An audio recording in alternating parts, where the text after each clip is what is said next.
नमस्कार, किस्से कहानियाँ में आपका स्वागत है। मैं हूँ आपकी होस्ट रश्मि। आप सुन रहे हैं मुंशी प्रेमचंद द्वारा रचित गोदान का भाग 30। आगे बढ़ने से पहले पिछले भाग में क्या हुआ संक्षेप में जान लेते हैं। पिछले भाग में आपने सुना, राय साहब के तीनों मंसूबे पूरे हो गए थे।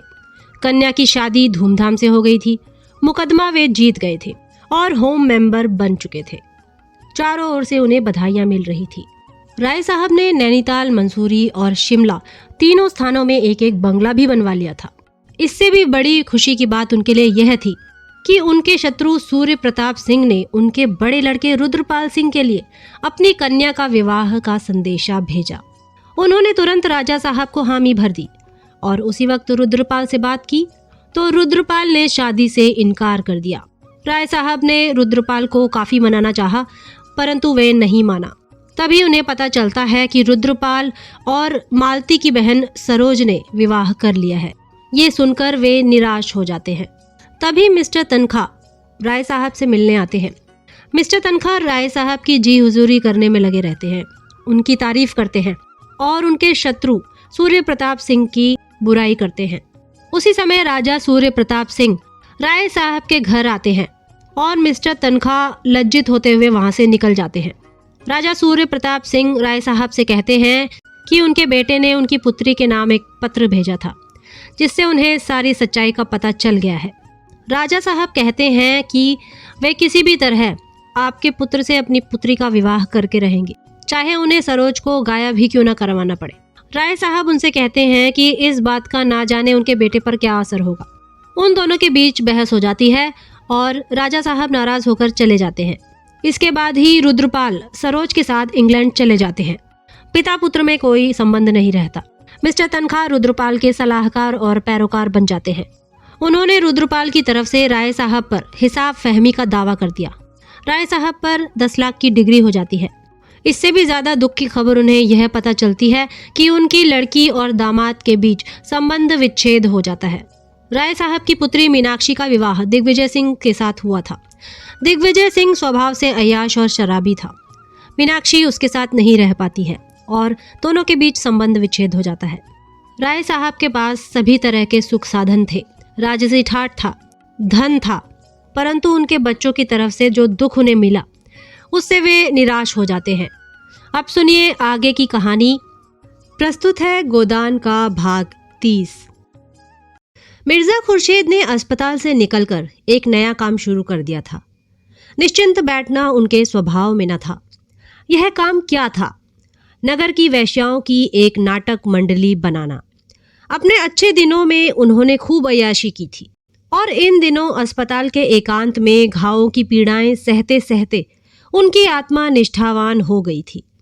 उस जीवन की याद करके उन्हें गहरी मनोव्यथा होती थी। उस वक्त अगर उन्हें समझ होती तो वह प्राणियों का कितना उपकार कर सकते थे, कितनों के शोक और दरिद्रता का भार हल्का कर सकते थे। मगर वह धन उन्होंने अय्याशी में उड़ाया। यह कोई नया आविष्कार नहीं है कि संकटों में ही हमारी आत्मा को जागृति मिलती है। बुढ़ापे में कौन अपनी जवानी की भूलों पर दुखी नहीं होता। काश वह समय ज्ञान या शक्ति के संचय में लगाया होता, सुकृतियों का कोष भर लिया होता, तो आज चित्त को कितनी शांति मिलती। वही उन्हें इसका वेदनामय अनुभव हुआ कि संसार में कोई अपना नहीं, कोई उनकी मौत पर आंसू बहाने वाला नहीं। उन्हें रह रहकर जीवन की एक पुरानी घटना याद आती थी। बसरे के एक गांव में जब वह कैंप में मलेरिया से ग्रसित पड़े थे, एक ग्रामीण बाला ने उनकी तीमारदारी कितने आत्मसमर्पण से की थी। अच्छे हो जाने पर जब उन्होंने रुपए और आभूषणों से उसके एहसानों का बदला देना चाहा, तो उसने किस तरह आंखों में आंसू भरकर सिर नीचा कर लिया था और उन उपहारों को लेने से इनकार कर दिया था।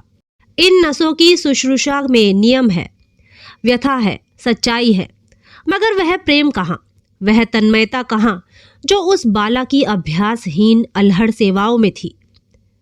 वह अनुराग मूर्ति कब की उनके दिल से मिट चुकी थी। वह उससे फिर आने का वादा करके कभी उसके पास न गए।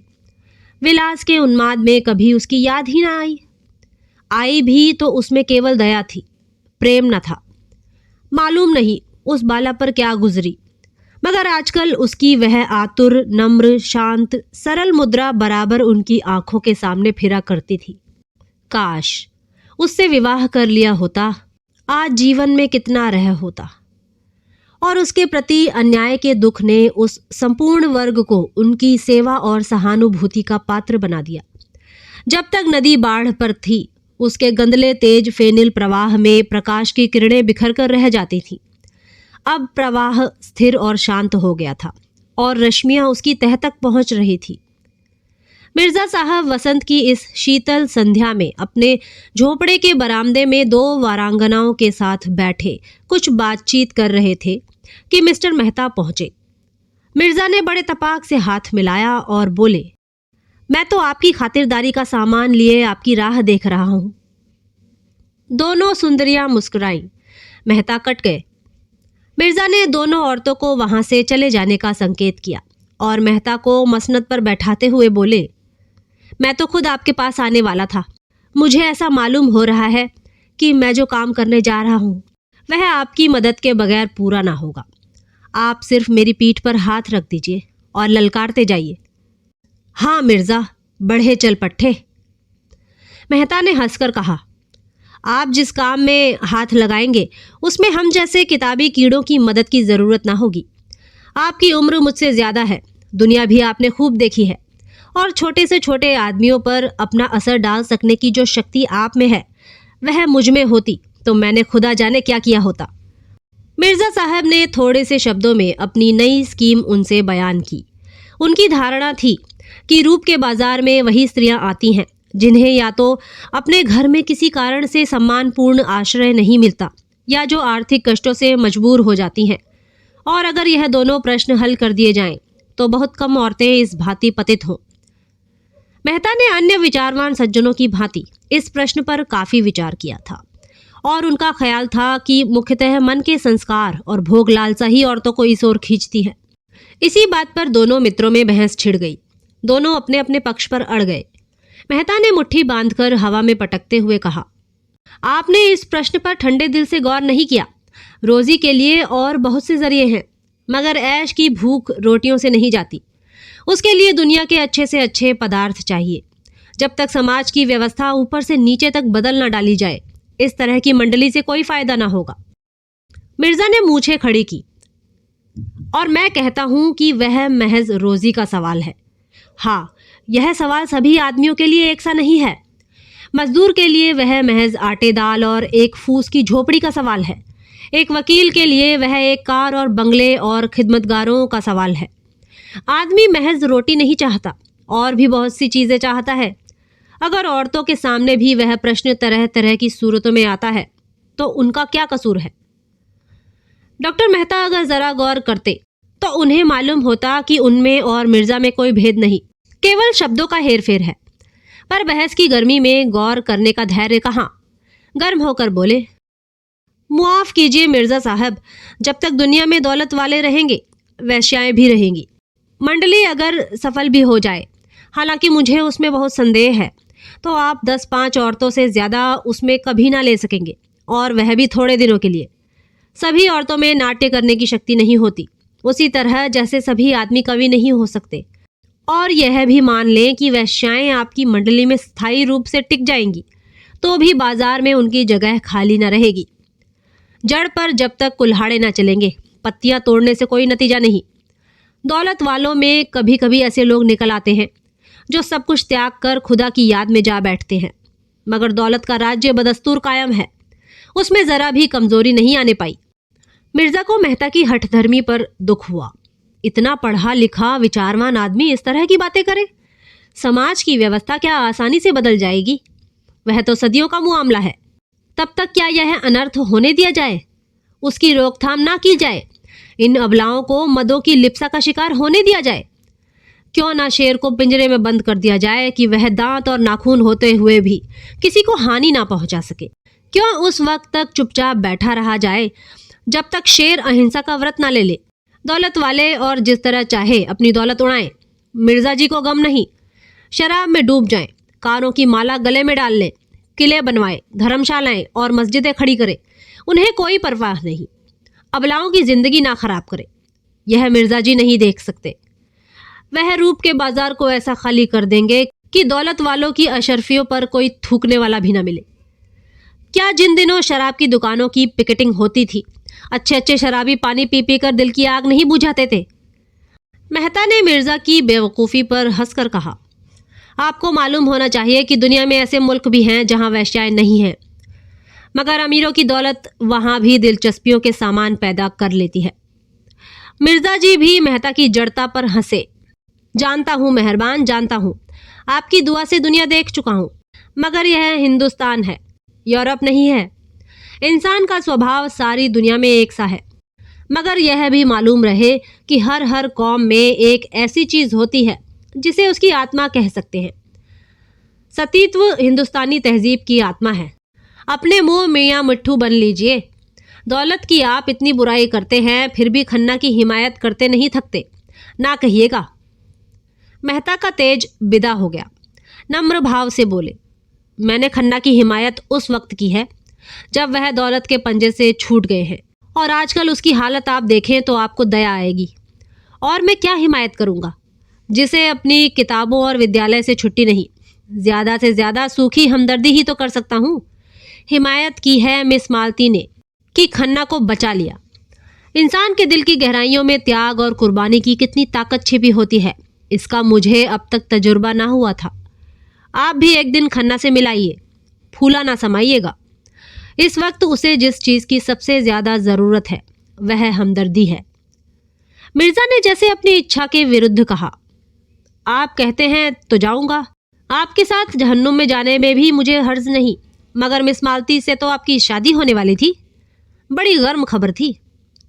मेहता ने झेपते हुए कहा, तपस्या कर रहा हूं, देखिए कब वरदान मिले।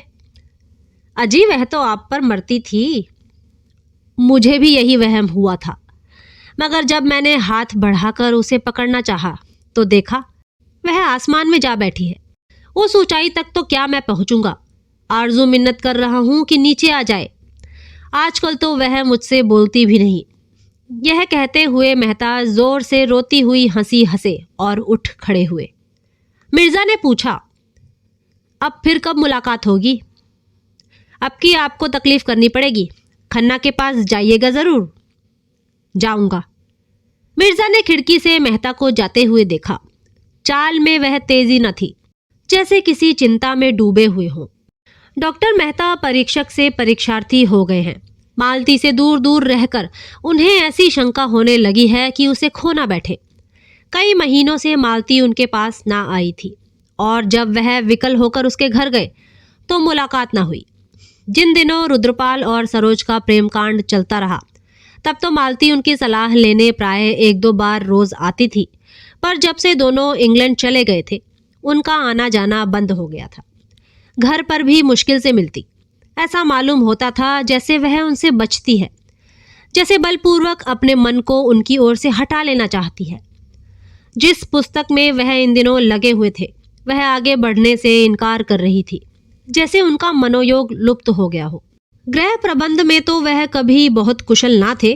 सब मिलकर 1000 रुपए से अधिक महीने में कमा लेते थे, मगर बचत एक धेले की भी ना होती थी। रोटी दाल खाने के सिवा और उनके हाथ कुछ ना था। तकल्लुफ अगर कुछ था तो वह उनकी कार थी, जिसे वह खुद ड्राइव करते थे। कुछ रुपए किताबों में उड़ जाते थे, कुछ चंदों में, कुछ गरीब छात्रों की परवरिश में, और अपने बाग की सजावट में, जिससे उन्हें इश्क सा था। तरह तरह के पौधे और वनस्पतियां विदेशों से महंगे दामों मंगाना और उनको पालना, यही उनका मानसिक चटोरापन था, या इसे दिमागी अय्याशी कहें। मगर इधर कई महीनों से उस बगीचे की ओर से भी वह कुछ विरक्त से हो रहे थे, और घर का इंतजाम और भी बदतर हो गया था। खाते 2 फुलके और खर्च हो जाते 100 से ऊपर। अचकन पुरानी हो गई थी, मगर इसी पर उन्होंने कड़ाके का जाड़ा काट दिया। नई अचकन सिलवाने की तौफीक ना हुई थी। कभी कभी बिना घी की दाल खाकर उठना पड़ता। कब घी का कनस्तर मंगाया था उसकी उन्हें याद ही न थी, और महाराज से पूछे भी तो कैसे? वह समझेगा नहीं कि उस पर अविश्वास किया जा रहा है। आखिर एक दिन जब 3 निराशाओं के बाद चौथी बार मालती से मुलाकात हुई और उसने इनकी यह हालत देखी तो उससे रहा ना गया। बोली, तुम क्या आपकी जाड़ा यूं ही काट दोगे? वह अचकन पहनते तुम्हें शर्म भी नहीं आती? मालती उनकी पत्नी ना होकर भी उनके इतने समीप थी कि यह प्रश्न उसने उसी सहज भाव से किया जैसे अपने किसी आत्मीय से करती। मेहता ने बिना झेपे हुए कहा, क्या करूं मालती, पैसा तो बचता ही नहीं। मालती को अचरज हुआ, तुम 1000 से ज्यादा कमाते हो और तुम्हारे पास अपने कपड़े बनवाने को भी पैसे नहीं। मेरी आमदनी कभी 400 से ज्यादा न थी, लेकिन मैं उसी में सारी गृहस्थी चलाती हूँ और कुछ बचा लेती हूँ। आखिर तुम क्या करते हो? मैं एक पैसा भी फालतू नहीं खर्च करता, मुझे कोई ऐसा शौक भी नहीं है। अच्छा, मुझसे रुपए ले जाओ और एक जोड़ी अचकन बनवा लो। मेहता ने लज्जित होकर कहा, अब की बनवा लूंगा, सच कहता हूं। अब आप यहां आए तो आदमी बनकर आए। यह तो बड़ी कड़ी शर्त है। कड़ी सही, तुम जैसों के साथ बिना कड़ाई किए काम नहीं चलता। मगर वहां तो संदूक खाली था और किसी दुकान पर बेपैसे जाने का साहस ना पड़ता था। मालती के घर जाएं तो कौन मुंह लेकर? दिल में तड़प तड़प कर रह जाते थे। एक दिन नई विपत्ति आ पड़ी। इधर कई महीने से मकान का किराया नहीं दिया था। 75 रुपए माहवार बढ़ते जाते थे। मकानदार ने जब बहुत तकाजे करने पर भी रुपए वसूल ना कर पाए तो नोटिस दे दी। मगर नोटिस रुपए गढ़ने का कोई जंतर तो है नहीं। नोटिस की तारीख निकल गई और रुपए ना पहुंचे। तब मकानदार ने मजबूर होकर नालिश कर दी। वह जानता था मेहता जी बड़े सज्जन और परोपकारी पुरुष हैं, लेकिन इससे ज्यादा भलमनसी वह क्या करता कि 6 महीने बैठा रहा। मेहता ने किसी तरह की पैरवी ना की। एक तरफा डिग्री हो गई। मकानदार ने तुरंत डिग्री जारी कराई और कुर्क अमीन मेहता साहब के पास पूर्व सूचना देने आया, क्योंकि उसका लड़का यूनिवर्सिटी में पढ़ता था और उसे मेहता कुछ वजीफा भी देते थे। संयोग से उस वक्त मालती भी वहीं बैठी थी। बोली, कैसी कुर्की है, किस बात की? अमीन ने कहा, वही किराए की डिग्री जो हुई थी। मैंने कहा हुजूर को इत्तला दे दूं, 400-500 का मामला है, कौन सी बड़ी रकम है। 10 दिन में भी रुपए दे दीजिएगा तो कोई हर्ज नहीं, मैं महाजन को 10 दिन तक उलझाए रहूंगा। जब अमीन चला गया तो मालती ने तिरस्कार भरे स्वर से पूछा, अब यहां तक नौबत पहुंच गई? मुझे आश्चर्य होता है कि तुम इतने मोटे मोटे ग्रंथ कैसे लिखते हो। मकान का किराया 6-6 महीने से बाकी पड़ा है और तुम्हें खबर नहीं? मेहता लज्जा से सिर झुकाकर बोले, खबर क्यों नहीं है, लेकिन रुपए बचते ही नहीं। मैं एक पैसा भी व्यर्थ नहीं खर्च करता। कोई हिसाब किताब भी लिखते हो? हिसाब क्यों नहीं रखता? जो कुछ पाता हूं वह सब दर्ज करते जाता हूं। नहीं इनकम टैक्स वाले जिंदा ना छोड़े। और जो कुछ खर्च करते हो वह, उसका तो कोई हिसाब नहीं रखता। क्यों? कौन लिखे, बोझ सा लगता है। और यह पोथे कैसे लिख डालते हो? उसमें तो विशेष कुछ नहीं करना पड़ता, कलम लेकर बैठ जाता हूं। हर वक्त खर्च का खाता तो खोलकर नहीं बैठता। तो रुपए कैसे अदा करोगे? किसी से कर्ज ले लूंगा, तुम्हारे पास हो तो दे दो। मैं तो एक ही शर्त पर दे सकती हूं, तुम्हारी आमदनी सब मेरे हाथों में आए और खर्च भी मेरे हाथों से हो। मेहता प्रसन्न होकर बोले, वाह, अगर यह भार ले लो तो क्या कहना, मूसलो ढोल बजाऊं। मालती ने डिग्री के रुपए चुका दिए और दूसरे ही दिन मेहता को वह बंगला खाली करने पर मजबूर किया। अपने बंगले में उसने उनके लिए 2 बड़े बड़े कमरे दे दिए। उनके भोजन आदि का प्रबंध भी अपनी ही गृहस्थी में कर दिया। मेहता के पास और सामान तो ज्यादा न था, मगर किताबें कई गाड़ी थी। उनके दोनों कमरे पुस्तकों से भर गए। अपना बगीचा छोड़ने का उन्हें जरूर दुख हुआ, लेकिन मालती ने अपना पूरा अहाता उनके लिए छोड़ दिया कि जो फूल पत्तियां चाहे लगाए। मेहता तो निश्चिंत हो गए, लेकिन मालती को उनकी आय व्यय पर नियंत्रण करने में बड़ी मुश्किल का सामना करना पड़ा। उसने देखा आय तो 1000 से ज्यादा है, मगर वह सारी की सारी गुप्त दान में उड़ जाती है। 20-25 लड़के उन्हीं से वजीफा पाकर विद्यालय में पढ़ रहे थे। विधवाओं की तादाद भी इससे कम न थी। इस खर्च में कैसे कमी करें, यह उसे ना सूझता था। सारा दोष उसी के सिर मढ़ा जाएगा, सारा अपयश उसी के हिस्से पड़ेगा। कभी मेहता पर झुंझलाती, कभी अपने ऊपर, कभी प्रार्थियों के ऊपर। जो एक सरल उदार प्राणी पर अपना भार रखते जरा भी ना सकुचाते थे। यह देखकर और भी झुंझलाहट होती थी कि इन दान लेने वालों में कुछ तो इसके पात्र ही न थे। एक दिन उसने मेहता को आड़े हाथों लिया।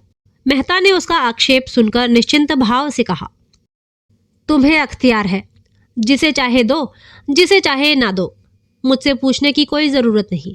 हाँ, जवाब भी तुम ही को देना पड़ेगा।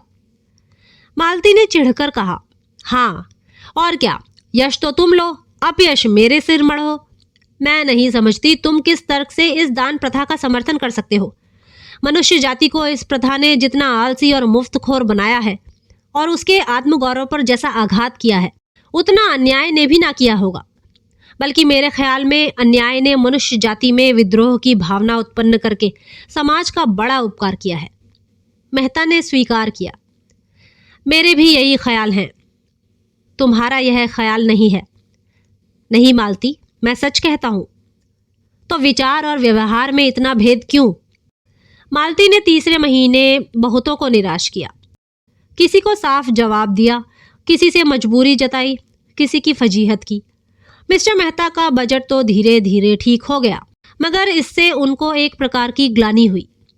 मालती ने जब तीसरे महीने में 300 की बचत दिखाई, तब वह उससे कुछ बोले नहीं, मगर उनकी दृष्टि में उसका गौरव कुछ कम अवश्य हो गया।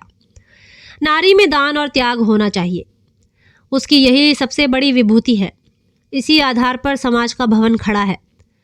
वणिक बुद्धि को वह आवश्यक बुराई ही समझते हैं। जिस दिन मेहता की अचकने बनकर आई और नई घड़ी आई, वह संकोच के मारे कई दिन बाहर ना निकले। आत्मसेवा से बड़ा उनकी नज़र में दूसरा अपराध ना था। मगर रहस्य की बात यह थी कि मालती उनको तो लेखे ड्योड़े में कसकर बांधना चाहती थी, उनके धन दान के द्वार बंद कर देना चाहती थी, पर खुद जीवन दान देने में अपने समय और सदाशयता को दोनों हाथों से लुटाती थी। अमीरों के घर तो वह बिना फीस लिए ना जाती थी, लेकिन गरीबों को मुफ्त देखती थी, मुफ्त दवा भी देती थी। दोनों में अंतर इतना ही था कि मालती घर की भी थी और बाहर की भी। मेहता केवल बाहर के थे, घर उनके लिए ना था। निजत्व दोनों मिटाना चाहते थे। मेहता का रास्ता साफ था, उन पर अपनी जान के सिवा और कोई जिम्मेदारी न थी। मालती का रास्ता कठिन था, उस पर दायित्व था, बंधन था, जिसे वह तोड़ ना सकती थी, ना तोड़ना चाहती थी। उस बंधन में ही उसे जीवन की प्रेरणा मिलती थी। उसे अब मेहता को समीप से देखकर यह अनुभव हो रहा था कि वह खुले जंगल में विचरने वाले जीव को पिंजरे में बंद नहीं रख सकती, और बंद कर देगी तो वह काटने और नोचने दौड़ेगा। पिंजरे में सब तरह का सुख मिलने पर भी उसके प्राण सदैव जंगल के लिए ही तड़पते रहेंगे। मेहता के लिए घरबारी दुनिया एक अनजानी दुनिया थी, जिसकी रीति नीति से वह परिचित न थे। उन्होंने संसार को बाहर से देखा था और उसे मक्त और फरेब से ही भरा समझते थे। जिधर देखते थे उधर ही बुराइयां नजर आती थी। मगर समाज में जब गहराई में जाकर देखा तो उन्हें मालूम हुआ कि इन बुराइयों के नीचे त्याग भी है, प्रेम भी है, साहस भी है, धैर्य भी है। मगर यह भी देखा कि वह विभूतियां हैं तो जरूर, पर दुर्लभ है। और इस शंका और संदेह में जब मालती का अंधकार से निकलता हुआ देवी रूप उन्हें नजर आया, तब वह उसकी ओर उतावलेपन के साथ सारा धैर्य खोकर टूटे और चाहा कि उसे ऐसे जतन से छिपाकर रखें कि किसी दूसरे की आंख भी उस पर न पड़े। यह ध्यान न रहा कि यह मोह ही विनाश की जड़ है।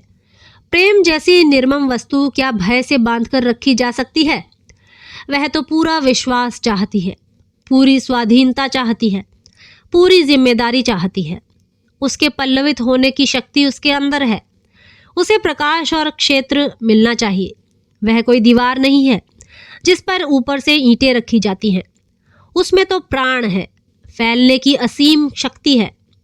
जब से मेहता इस बंगले में आए हैं, उन्हें मालती से दिन में कई बार मिलने का अवसर मिलता है। उनके मित्र समझते हैं यह उनके विवाह की तैयारी है, केवल रस्म अदा करने की देर है। मेहता भी यही स्वप्न देखते रहते हैं। अगर मालती ने उन्हें सदा के लिए ठुकरा दिया होता तो क्यों उन पर इतना स्नेह रखती? शायद वह उन्हें सोचने का अवसर दे रही है और वह खूब सोचकर इसी निश्चय पर पहुंचे हैं कि मालती के बिना वह आधे हैं। वही उन्हें पूर्णता की ओर ले जा सकती है। बाहर से वह विलासिनी है, भीतर से वही मनोवृत्ति शक्ति का केंद्र है। मगर परिस्थिति बदल गई है। तब मालती प्यासी थी, अब मेहता प्यास से विकल हैं। और एक बार जवाब पा जाने के बाद उन्हें उस प्रश्न पर मालती से कुछ कहने का साहस नहीं होता। यद्यपि उनके मन में अब संदेह का लेश नहीं रहा। मालती को समीप से देखकर उनका आकर्षण बढ़ता ही जाता है।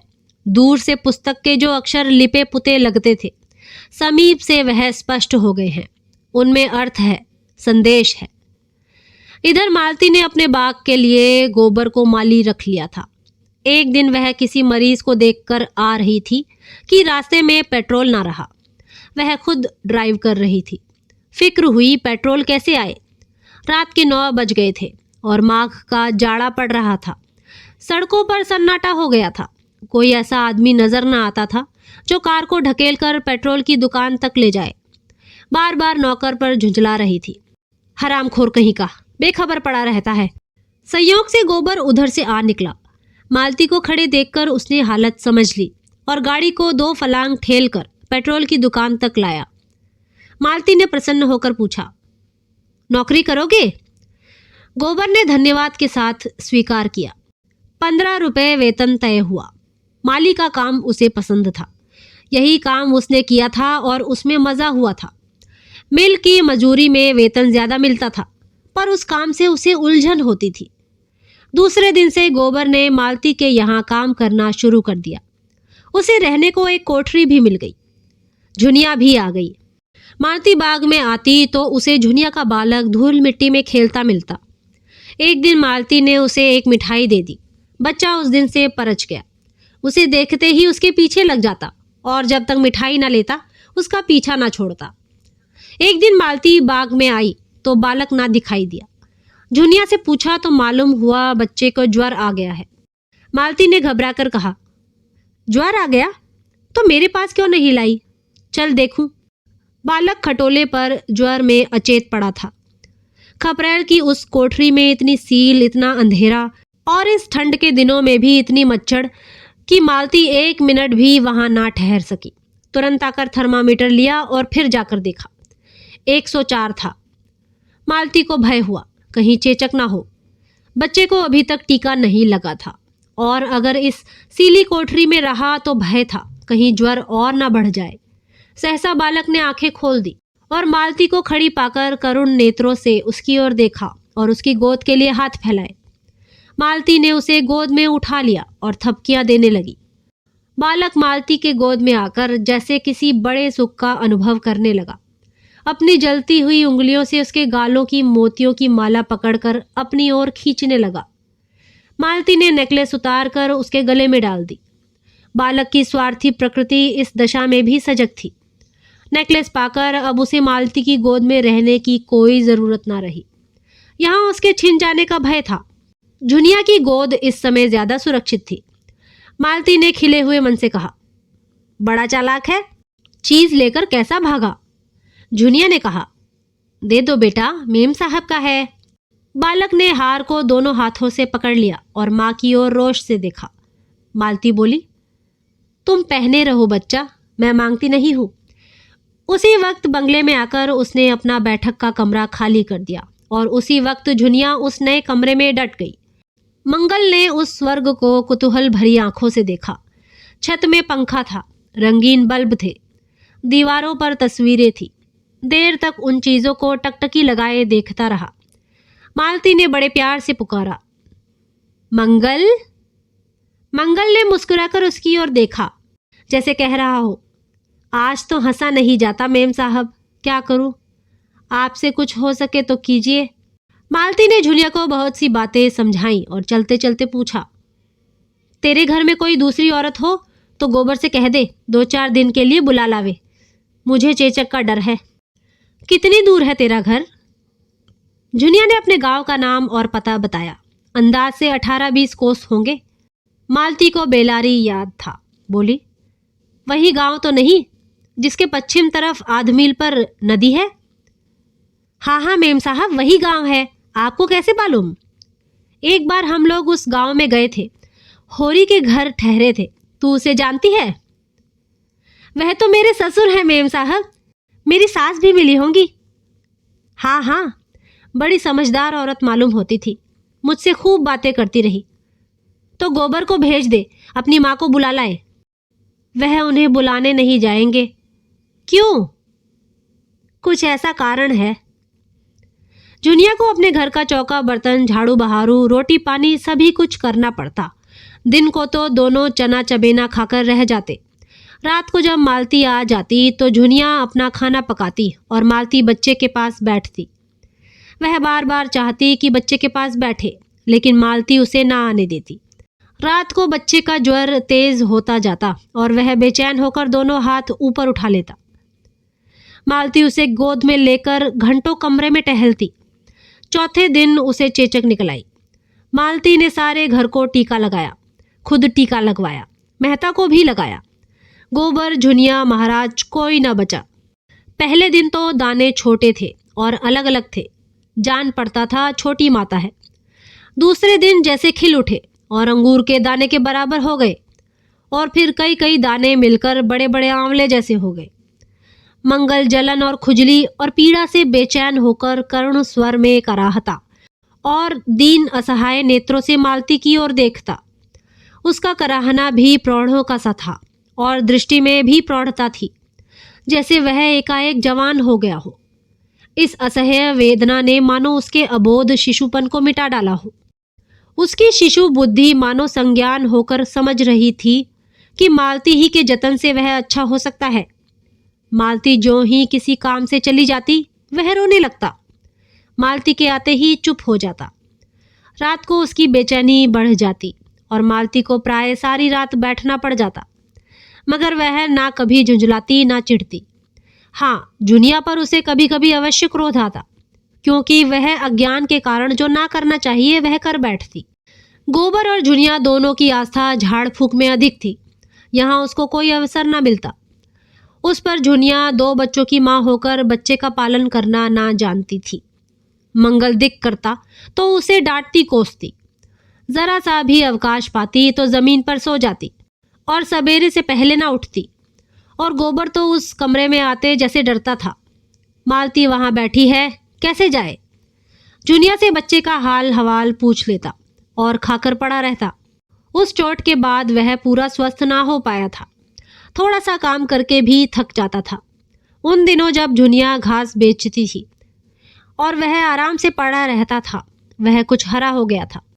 मगर इधर कई महीने बोझ ढोने और चूने गारे का काम करने से उसकी दशा गिर गई थी। उस पर यहाँ काम बहुत था। सारे बाग को पानी निकालकर सींचना, क्यारियों को गोड़ना, घास छीलना, गायों को चारा पानी देना और दुहना। और जो मालिक इतना दयालु हो, उसके काम में कामचोरी कैसे करे? यह एहसान उससे एक क्षण भी आराम से ना बैठने देता।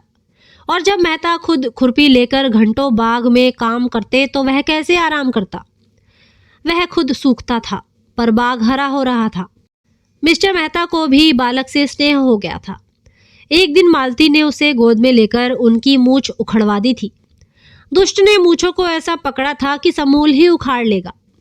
मेहता की आंखों में आंसू भर आए थे। मेहता ने बिगड़कर कहा था, बड़ा शैतान लौंडा है। मालती ने उन्हें डांटा था, तुम मूछें साफ क्यों नहीं कर लेते? मेरी मूछें मुझे प्राणों से प्रिय हैं। अब की पकड़ लेगा तो उखाड़ कर ही छोड़ेगा, तो मैं इसके कान भी उखाड़ लूंगा। मंगल को उनकी मूछें उखाड़ने में कोई खास मजा आता था। वह खूब खिलखिलाकर हंसा था और मूछों को और जोर से खींचा था। मगर मेहता को भी शायद मूछें उखड़वाने में मजा आया था, क्योंकि वह प्राय 2-1 बार रोज उससे अपनी मूछों की रस्साकशी करा लिया करते थे। इधर जब से मंगल को चेचक निकल आई थी, मेहता को भी बड़ी चिंता हो गई थी। अक्सर कमरे में जाकर मंगल को व्यथित आंखों से देखा करते। उसके कष्टों की कल्पना करके उनका कोमल हृदय हिल जाता था। उनके दौड़ धूप से वह अच्छा हो जाता तो पृथ्वी के उस छोर तक दौड़ लगाते। रुपए खर्च करने से अच्छा होता तो चाहे भीख ही मांगना पड़ता, वह उसे अच्छा करके ही रहते। लेकिन यहाँ कोई बस न था। उसे छूते भी उनके हाथ कांपते थे, कहीं उसके आबले ना टूट जाए। मालती कितने कोमल हाथों से उसे उठाती है, कंधे पर उठाकर कमरे में टहलती है और कितने स्नेह से उसे बहलाकर दूध पिलाती है। यह वात्सल्य मालती को उनकी दृष्टि में ना जाने कितना ऊंचा उठा देता है। मालती केवल रमणी नहीं है, माता भी है, और ऐसी वैसी माता नहीं, सच्चे अर्थों में देवी और माता और जीवन देने वाली, जो पराये बालक को भी अपना समझ सकती है, जैसे उसने मातापन का सदैव संचय किया हो और आज दोनों हाथों से उसे लुटा रही हो। उसके अंग अंग से मातापन फूट पड़ता था, मानो यही उसका यथार्थ रूप हो। यह हाव भाव, यह शौक सिंगार उसके मातापन के आवरण मात्र हो, जिसमें उस विभूति की रक्षा होती रहे। रात को 1 बज गया था। मंगल का रोना सुनकर मेहता चौंक पड़े। सोचा, बेचारी मालती आधी रात तक तो जागती रही होगी, इस वक्त उसे उठने में कितना कष्ट होगा। अगर द्वार खुला हो तो मैं ही बच्चे को चुप करा दूं। तुरंत उठकर उस कमरे के द्वार पर आए और शीशे से अंदर झांका। मालती बच्चे को गोद में लिए बैठी थी और बच्चा अनायास ही रो रहा था। शायद उसने कोई स्वप्न देखा था या और किसी वजह से डर गया था। मालती चुमकारती थी, थपकाती थी, तस्वीरें दिखाती थी, गोद में लेकर टहलती थी, पर बच्चा चुप होने का नाम न लेता था। मालती का यह अटूट वात्सल्य, यह अदम्य मातृ भाव देखकर उनकी आंखें सजल हो गई। मन में ऐसा पुलक उठा कि अंदर जाकर मालती के चरणों को हृदय से लगा ले। अंतःस्थल से अनुराग में डूबे हुए शब्दों का एक समूह मचल पड़ा। प्रिय, मेरे स्वर्ग की देवी, मेरी रानी, मेरी डार्लिंग।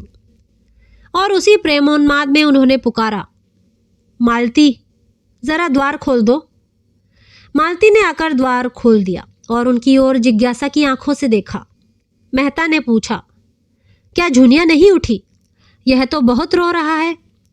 मालती ने संवेदना भरे स्वर में कहा, आज 8वां दिन है, पीड़ा अधिक होगी इसी से। तो लाओ, मैं कुछ देर टहला दूं, तुम थक गई होंगी। मालती ने मुस्कुराकर कहा, तुम्हें जरा ही देर में गुस्सा आ जाएगा। बात सच थी, मगर अपनी कमजोरी को कौन स्वीकार करता है। मेहता ने जिद करके कहा, तुमने मुझे इतना हल्का समझ लिया है। मालती ने बच्चे को उनकी गोद में दे दिया। उनकी गोद में जाते ही वह एकदम चुप हो गया। बालकों में जो एक अंतर्ज्ञान होता है, उसने उसे बता दिया, अब रोने में तुम्हारा कोई फायदा नहीं। यह नया आदमी स्त्री नहीं, पुरुष है, और पुरुष गुस्सेवर होता है और निर्दय भी होता है, और चारपाई पर लेटाकर या बाहर अंधेरे में सुलाकर दूर चला जा सकता है और किसी को पास आने भी न देगा। मेहता ने विजय गर्व से कहा, देखा कैसा चुप कर दिया। मालती ने विनोद किया, हाँ, तुम इस कला में कुशल हो, कहाँ से सीखी? तुमसे। मैं स्त्री हूं और मुझ पर विश्वास नहीं किया जा सकता। मेहता ने लज्जित होकर कहा, मालती, मैं तुमसे हाथ जोड़कर कहता हूं, मेरे उन शब्दों को भूल जाओ। इन कई महीनों में मैं कितना पछताया हूं, कितना लज्जित हुआ हूं, कितना दुखी हुआ हूं, शायद तुम इसका अंदाजा ना कर सको। मालती ने सरल भाव से कहा, मैं तो भूल गई, सच कहती हूं, मुझे कैसे विश्वास आए? उसका प्रमाण यही है कि हम दोनों एक ही घर में रहते हैं, एक साथ खाते हैं, हंसते हैं, बोलते हैं। क्या मुझे कुछ याचना करने की अनुमति ना दोगी? उन्होंने मंगल को खाट पर लिटा दिया, जहां वह दबकर सो रहा, और मालती की ओर प्रार्थी आंखों से देखा, जैसे उसी अनुमति पर उनका सब कुछ टिका हुआ हो। मालती ने आर्द्र होकर कहा, तुम जानते हो, तुमसे ज्यादा निकट संसार में मेरा कोई दूसरा नहीं है। मैंने बहुत दिन हुए अपने को तुम्हारे चरणों पर अर्पित कर दिया। तुम मेरे पथ प्रदर्शक हो, मेरे देवता हो, मेरे गुरु हो। तुम्हें मुझसे कुछ याचना करने की जरूरत नहीं, मुझे केवल संकेत कर देने की जरूरत है। जब मुझे तुम्हारे दर्शन ना हुए थे और मैंने तुम्हें पहचाना ना था, भोग और आत्मसेवा ही मेरे जीवन का इष्ट था। तुमने आकर उसे प्रेरणा दी, स्थिरता दी। मैं तुम्हारे एहसान कभी नहीं भूल सकती। मैंने नदी की तट वाली तुम्हारी बातें गांठ बांध ली। दुख यही हुआ कि तुमने भी मुझे वही समझा जो कोई दूसरा पुरुष समझता, जिसकी मुझे तुमसे आशा न थी। उसका दायित्व मेरे ऊपर है, यह मैं जानती हूँ, लेकिन तुम्हारा अमूल्य प्रेम पाकर भी मैं वही बनी रहूंगी, ऐसा समझकर तुमने मेरे साथ अन्याय किया। मैं इस समय कितने गर्व का अनुभव कर रही हूँ, यह तुम नहीं समझ सकते। तुम्हारा प्रेम और विश्वास पाकर अब मेरे लिए कुछ भी शेष नहीं रह गया है। यह वरदान मेरे जीवन को सार्थक कर देने के लिए काफी है। यह मेरी पूर्णता है। यह कहते कहते मालती के मन में ऐसा अनुराग उठा कि मेहता के सीने से लिपट जाए। भीतर की भावनाएं बाहर आकर मानो सत्य हो गई थी। उसका रोम रोम पुलकित हो उठा। जिस आनंद को उसने दुर्लभ समझ रखा था, वह इतना सुलभ, इतना समीप है।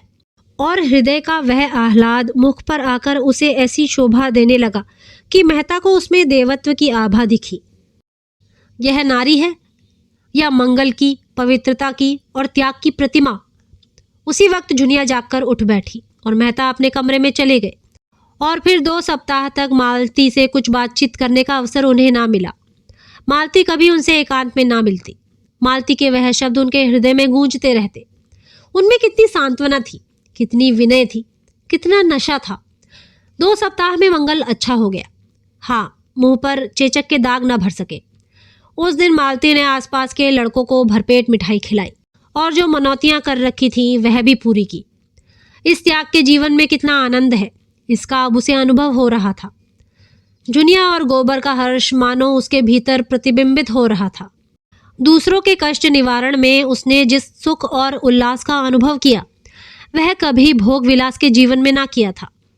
वह लालसा अब उन फूलों की भांति क्षीण हो गई थी जिसमें फल लग रहे हो। अब वह उस दर्जे से आगे निकल चुकी थी जब मनुष्य स्थूल आनंद को परम सुख मानता है। यह आनंद अब उसे तुच्छ पतन की ओर ले जाने वाला, कुछ हल्का बल्कि बीभत्स सा लगता था। उस बड़े बंगले में रहने का क्या आनंद, जब उसके आसपास मिट्टी के झोपड़े मानो विलाप कर रहे हों। कार पर चढ़कर अब उसे गर्व नहीं होता। मंगल जैसे अबोध बालक ने उसके जीवन में कितना प्रकाश डाल दिया। उसके सामने सच्चे आनंद का द्वार सा खोल दिया। एक दिन मेहता के सिर में जोर का दर्द हो रहा था। वह आंखें बंद किए चारपाई पर पड़े तड़प रहे थे कि मालती ने आकर उनके सिर पर हाथ रखकर पूछा, कब से यह दर्द हो रहा है? मेहता को ऐसा जान पड़ा उन कोमल हाथों ने जैसे सारा दर्द खींच लिया। उठकर बैठ गए और बोले, दर्द तो दोपहर से ही हो रहा था और ऐसा सिरदर्द मुझे आज तक नहीं हुआ था, मगर तुम्हारे हाथ रखते ही सिर ऐसा हल्का हो गया है मानो दर्द था ही नहीं। तुम्हारे हाथों में यह सिद्धि है। मालती ने उन्हें कोई दवा लाकर खाने को दी और आराम से लेट रहने की ताकीद देकर तुरंत कमरे से निकल जाने को हुई। मेहता ने आग्रह करके कहा, जरा 2 मिनट बैठोगी नहीं? मालती ने द्वार पर से पीछे फिरकर कहा, इस वक्त बातें करोगे तो शायद फिर दर्द होने लगे। आराम से लेटे रहो। आजकल मैं तुम्हें हमेशा कुछ ना कुछ पढ़ते या लिखते देखती हूँ। 2-4 दिन लिखना पढ़ना छोड़ दो। तुम 1 मिनट बैठोगी नहीं? मुझे एक मरीज को देखने जाना है। अच्छी बात है, जाओ।